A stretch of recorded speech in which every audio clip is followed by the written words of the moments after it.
rest of the weekend, as Blackburn Rovers head back into Championship action this weekend at home at Ewood Park, up against Christmas tree toppers Norwich City. But who's going to be the jolly one after it? We'll take a little look at it next.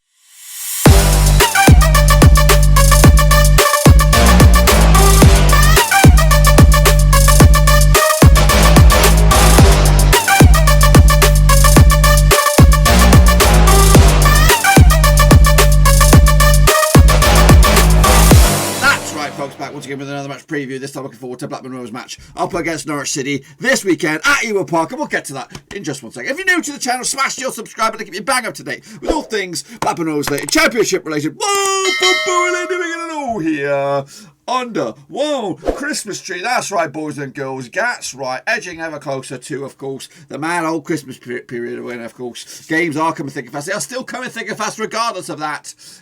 So yeah, and this one is one that we need to bounce back accordingly after our lastminute.com falterings against Bristol City and Thrashton Gate. We'll talk more about that in a minute. I want a big shout out to the patrons working behind the bloody scenes. I do respect you guys. We're up to 22 patrons now. I'm trying to get to 3 more before the end of the calendar year. Can we do it? Can we bloody do it? I don't know. It's a big old ask. It really is a big old ask. But a big shout out to Stephen McNeil, who became the latest member of the gang just the other day. So I do appreciate that, guys. So yeah, tremendous support from him, tremendous support from the rest of them. And if you are interested to become the latest member, as we get to 25, the link is down below, patreon.com/roverseas. We're also closing in on 18,000 subscribers. We might even hit it today, which would be absolute Bobby Dazzle. And then I can follow it up with my duly awaited 18,000 subscriber thank you video, as well as a bit of an update as well. We'll talk more about the plans and fixtures going on. Let's talk about this one then, shall we? Kicking off forward, of course, it does take place at Ewood. We'll talk more about that in a minute. Of course, it's two juggernauts in the grand scheme of things, with Norwich City visiting Rovers, coming at you, Taylor, the top of the table, of course. And it does take place right here. Oh yeah, boys and girls, in the Garden of Bloody Eden. That's right. Ewood Bloody Park. No, still no fans for Rovers, but you know what? Hopefully, it's the familiar surroundings of the place will get kickstart Rovers into top form, because we've been a bit rusty of late. We did okay. We ground out a point against Brentford recently. We were a little bit lacklustre against Bristol City. Prior to that, a couple of little sloppy performances, Barnsley against Millwall. Maybe that was a mid-season blip. Maybe we could kickstart it against the high flyers and the favourites, of course. Norwich City. Take a look at the stats and the Taylor tape coming out. This one, of course, on average, still Rovers banging in about 2 goals a game compared to 1 for Norwich. Again, both sides playing 17 sides to boot. Norwich are I think the division's top team in regards to shots on the day. They got 16 on average compared to Rovers 15. They're both picking around about 2 yellow cards a game as well. On average, Norwich get about 6 corners compared to our 5. They're also a bit more dirty with the fouls. 13 fouls to Rovers 12. Rovers found offside on more occasions on average compared to Norwich. Possession wise, it's tight, but Norwich nick it with 59% possession, 52% area dual success rate though for Rovers. That is where it could be won and lost in the bloody air. But we have got the tall bodies in the back, but realistically we're not optimising those with our awful set pieces. As for pass success rate, also 2 high ranking teams in that regard, but I think Norwich City are the top of the table there with 6.3 average, 83% average. As for the average rating, according to Who Scored, Rovers just nick it, but unfortunately that gives you nothing right now. I'd rather be in Norwich's shoes than we're in ours. So let's look at the stats and figures there. Let's break them down in a little bit more detail for you. Of course, goals scored by Rovers, 31 so far this season. 23 for Norwich, 22 for goals for Rovers coming through open play, 2 set pieces, 4 counter attacks, 3 penalties, no own goals to boot. As for Norwich, they've actually scored 23 goals, 15 through open play, 2 set pieces, 1 counter attack, 4 penalties, and 1 OG. Down the bottom there, you can see the average shots per game, 16.5 shots per game for Norwich, 15.3 for Rovers, 1.8 goals per game for Rovers, 1.4 on the flip side for Norwich, and 11% conversion rate with Rovers, 8% for Norwich. That is of course goals scored. As for goals conceded, Rovers scoring 20 goals so far, 23 for Norwich, 50 through open play conceded by Norwich, 2 set pieces, 1 counter attacks, 4 penalties, and 1 OG. As for Rovers, 14 through open play, 2 set pieces, 1 counter attack, 2 penalties, and 1 OG. So maybe, just maybe, Rovers are liable to win a penalty against Norwich, which could be a deciding factor. And as you can see there, on the receiving front, 12.8 shots per game, 1.2 goals per game conceded, 9% conversion rate as well. So those numbers are not great. great for Rovers, and you can see Norwich is theirs on the other side there. As for what do we have? You got here, of course, these are the shots and attacking areas across the pitch. Rovers coming at you likely down the flanks, 38% of the time, coming down the left and the right, 25% down the middle. As for Norwich, you can say pretty much the same, a little bit less numbers, a little bit more spread out, to be honest with you, 35% down the left, 34% down the right, 30% down the middle. As for shot direction, 63% down your throat for Rovers, 71% for Norwich, 20 down the left, 16 down the right, 14 down the right, 15 down the left for Norwich. That's your shot direction. As for shot zones, 57% of all the shots for Rovers in the 18-yard box, 4 in the 6-yard box, and 40% long range bad boys. As for Norwich, they also like to split it around a bit, 51% in the 18-yard box, 6% in the 6-yard box, 43 long range bad boys. As for possession wise, Rovers keeping possession 42% in the middle third, 30% in the defensive third, 28% in the attacking third. Pretty much similar numbers for Norwich, 29% in the opposition third, 30% in the own third, and 41% in the middle third. So very, very similar style players. Fortunately, Norwich are converting their possession into points, and of course top the table right now. Here, of course, are some of the key figures coming into most goals scored so far. Adam Armstrong comes in, there's 15 goals to his name in all competitions. Brendan Johnson's got 3, Gallagher's got 3, Brereton also got 3. As for yellows, Johnson got himself 6, Lenihan 4, Rothwell 4, and Tribal has 3. Now, this is a huge factor. Lenihan will come back, I believe, in for this game, but a yellow card in that next game, guess what? He's suspended for the next game, so it could be a bit of a hopscotching kind of situation there. Hopefully he does not do that, because we need him to manage his mentality and don't throw in some lunges. He's also got the one and only red card for Rovers so far this season. As for Norwich, Pookie starting to kick into gear with 7 goals so far. Vranovic, Emi has also got 3 goals, and McLean has also got a goal as well. Gibson, Yaki, Lungi, Sorensen, 3 yellow cards to name. Of course, ex-Rover Grant Hanley got a couple of years, as does Rupp.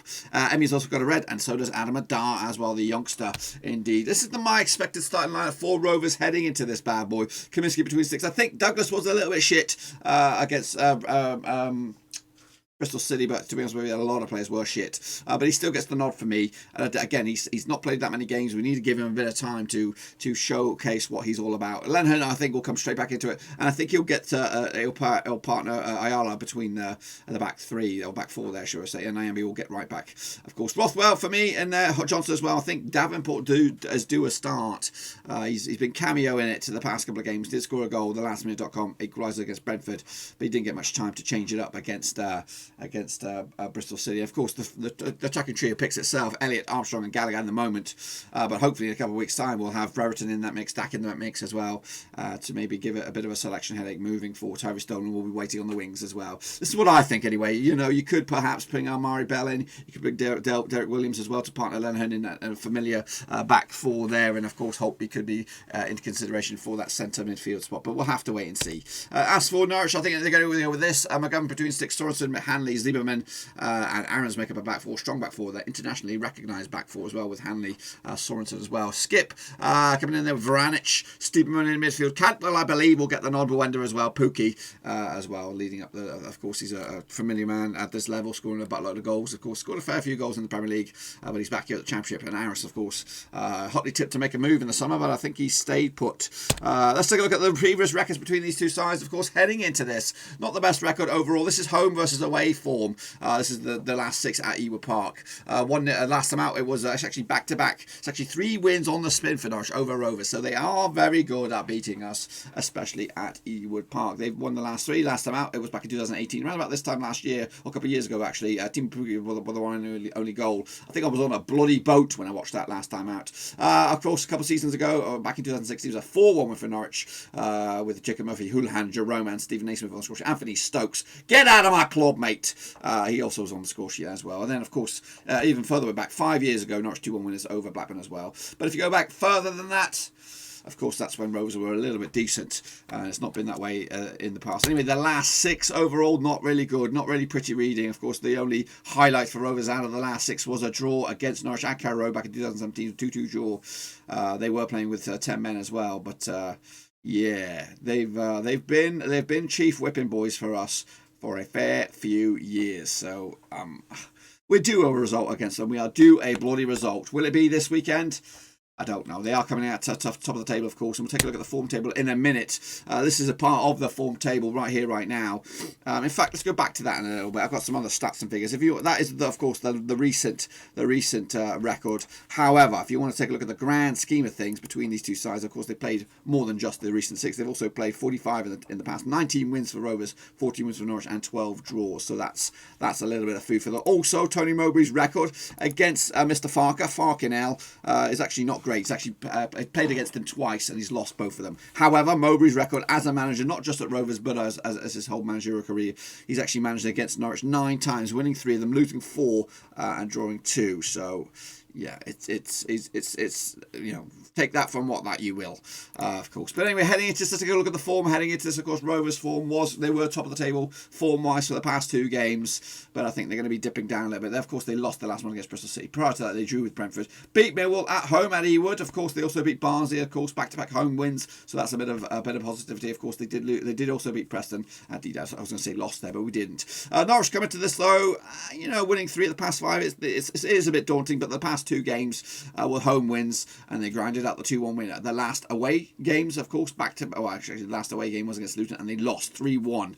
And they also, they're there for the, they're not invincibles. They're not, they're there to be had at. Of course, I don't think they're as dominant as they were as their style of play was a couple of seasons ago when they got promoted. I don't think they're going to walk it as much as they may expect to. So I think we've got a chance at this one as long as we can keep 11 men on the field. We can play out our best, and maybe with their statistics showing that they're also a possession-based team, maybe us playing them on the counter, maybe something that we like to exploit a little bit with our pace. Let's take a look at the form table then. Coming at you overall here. Norwich are actually second in the form table. Rovers are 5th at the moment, just a couple of points up at the 2 sides. Cardiff top of the charts at the moment. Forest and Rotherham and Sheffield Wednesday are relegation form at the moment. That's overall form. Let's take a look at the home versus away form here. Rovers, of course, unbeaten in the last 4 at home, so we've got to ride that little pony until it comes to an end. On the flip side, Norwich not bad away, just losing once of the past 6. That was against Luton the other day, so we'll take that. We'll have a bit of a consideration. This is the home form. Rovers come into this not like I said, unbeaten in the last 4, but that only gets us to 11th in the table. If we can win this one, guess what? We'll move up to the towards the top end of that form table heading into this one. Norwich are second, but again, guess what? They're not playing at home. However, their away form is also second. As you can see, they're sitting pretty. Rovers in mid-table as well, 9th at the moment. So yeah, not brilliant for Rovers away form at the moment. Heading out of this game, we have got, of course, Rotherham on the horizon, also at Ewood Park, then Stoke. It's a winnable game. It's a difficult game, but it's of course, a winnable one. And then we'll take on Sheffield Wednesday on Boxing Bloody Day, and hopefully we'll have that one. And then it's a couple of tricky away games against Huddersfield and Birmingham. There's points to be had here, boys. There's points to be had. And if we don't get in double digits for these next 5, then I think we're in for a long old season of mid-table obscurity. I think we can win Rotherham. I think we can beat Sheffield Wednesday. I think we can beat Birmingham for the bloody first time in a long time. And then picking up a couple of draws maybe against Stoke in Huddersfield. I think that'll be okay. So Norwich, they coming out of this one taking on Reading, of course, who are still chasing top 6. Cardiff, a form team as well, and also Watford. So they've got very, very difficult games on the horizon. Then they have QPR after Boxing Day, and then Barnsley as well, winnable games at the back end of it, of course. But that's just that. Let's take a little look at what's been going on with Digicast. Yeah, Digicast, show me your prediction for this bad boy. Take it away.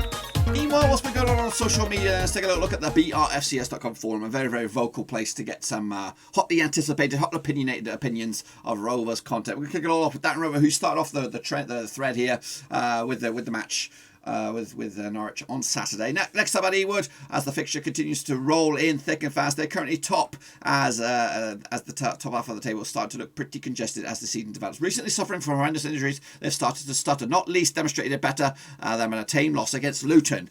A much win game for me.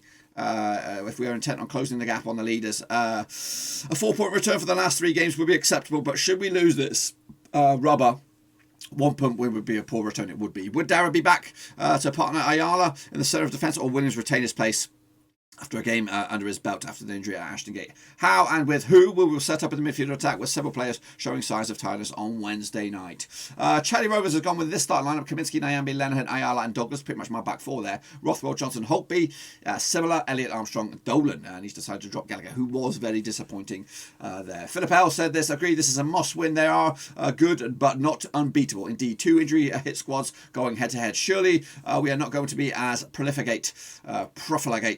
Big ass word there, with chances as we were at Ashton Gate. Equally, we cannot assume Pookie and co won't find Rosie with the unerring regularity of Naki Wells. Based on last night, strong case for starts for Bell and Davenport. Yes, indeed. Meanwhile, Danger 1980. I said, I persevere with Douglas, but he needs to start proving why he's so highly considered by Leeds and Wolves fans. I'm still over that first goal versus Reading, to be honest. He has been awful so far. So bad going forward as in defence. Terrible set pieces. Lightweight. Starting showing us something, please, Baddy. Indeed, he needs to show his quality. Douglas is currently the weak link in the defence. He may want to go forward, but his primary role is defending. He isn't a Nyambe who can get up and down the wing, nor does he have the same physical strength. Bell did okay at Brentford and replacing Douglas, but yet again left out. A return for Bell, maybe. Midfield could also do with a shake-up, but Tribal our options, or without Tribal, our options are limited. Against Bristol, Johnson got caught on the ball too often, and it wasn't one of his better games. That certainly deserves an opportunity. What's the situation with Brereton? Do we know how long he will be out for? Without him,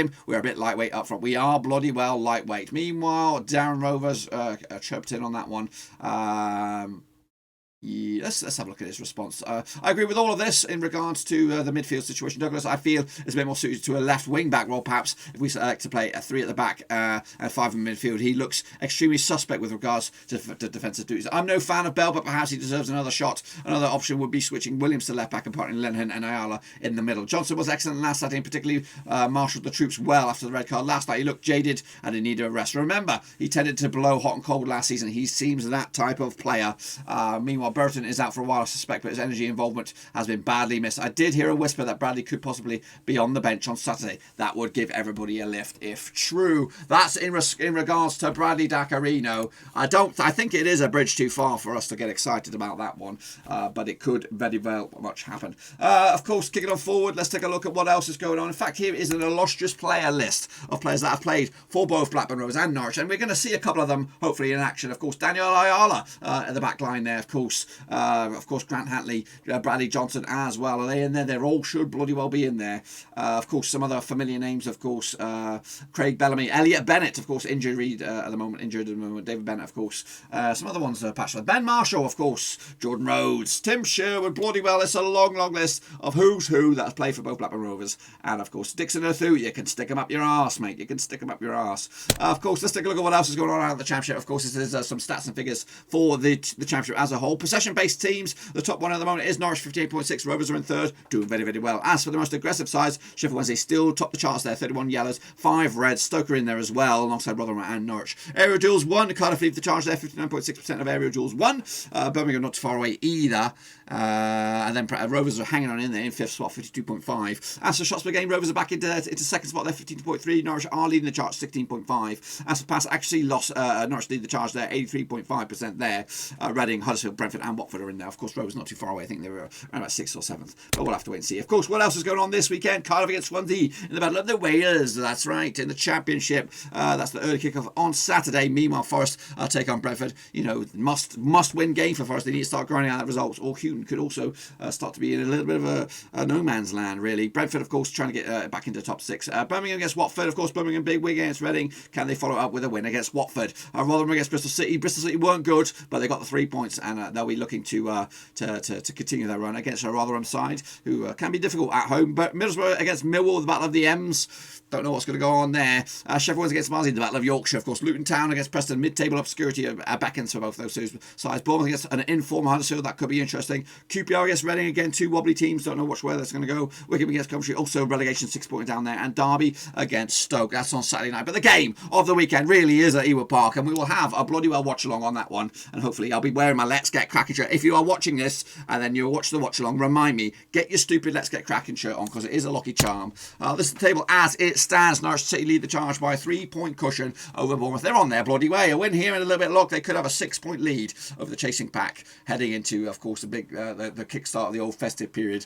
Meanwhile, Bournemouth are in second, 1 point clear of Watford. It is the 3 relegated sides topping the table at the moment. Then Swansea, Reading, Bristol City in the top 6. Brentford are just on the cusp. They're a win for them. They could actually go as high as second in the bloody table. Rovers, though, just 6 points off of second. That is not bad. It is not bad, but it's not good. But we need to bounce back with a win. A win this weekend will not get us into the top 6, but it will get us very, very close, of course. And it is very, very airtight when you look at it, all the way down to bloody even Barnsley, Millwall, 17th place Millwall to 6th place Bristol City. It's 9 points. It's very, very tight there. Down the foot of the table is also quite tight between Rotherham and Sheffield Wednesday at the moment. So Coventry, QPR, they're sort of in a no man's land at the moment. But again, it could all change over the next bloody 7 or 10 days. In fact, there's 3 matches over the next 10 days, and again, it could define the season moving forward. This is the top goal scorers as of right now. Adam Armstrong leads the charge with Ivan Toney level on goals with 14 apiece. Lucas Jow, those 3 away. Kiefer Moore not too far away either. Pukki's not too bad.